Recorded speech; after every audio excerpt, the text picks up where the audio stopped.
selon les rapports qu'on dispose et le rapport du ministère de la Santé, donc les cultures sont positives à Pseudomonas aeruginosa.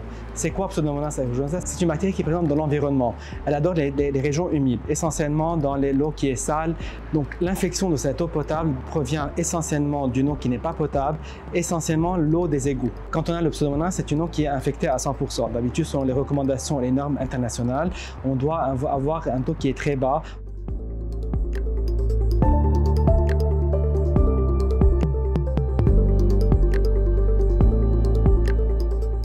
De 1, ça dépend de la quantité de la bactérie ingérée. Si on a un petit inoculum bactérien, une petite quantité de bactéries, ce n'est pas très infectant. Si on a une grande quantité, non, c'est infectant. Donc, elle touche essentiellement à la personne immunodéprimée.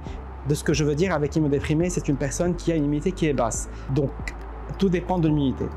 Même une personne qui est immunocompétente, qui a une bonne immunité, elle peut avoir cette infection.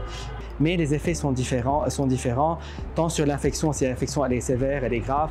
On peut avoir une diarrhée, de la fièvre, des frissons, une perte d'appétit, une fatigue. On peut avoir tout ce qui ressemble à une gastro-entérite normale. Une infection de la peau, une infection au niveau de l'oreille, une infection dans tout le système immunitaire, dans tout le corps.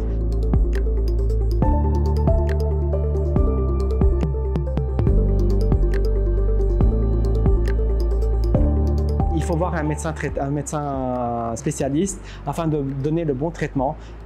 Quand on a une infection à une bactérie, il faut recevoir des antibiotiques. Surtout, il faut recevoir un antibiotique qui cible cette bactérie. Faites attention, tout antibiotique ne fonctionne pas sur le Pseudomonas. Et ce qu'on craint dans le Pseudomonas, c'est une bactérie qui peut faire facilement des résistances et développer une résistance à l'antibiotique X, Y ou Z. Donc, il faut prendre l'avis d'un expert. Ce type de bactérie n'est pas très dangereux pour la santé de l'homme. Elle est facilement traitable. De toute façon, on doit attendre les derniers rapports pour être sûr est-ce que la bactérie elle est présente dans l'eau. Donc, on attend d'avoir les cultures très bientôt, je pense.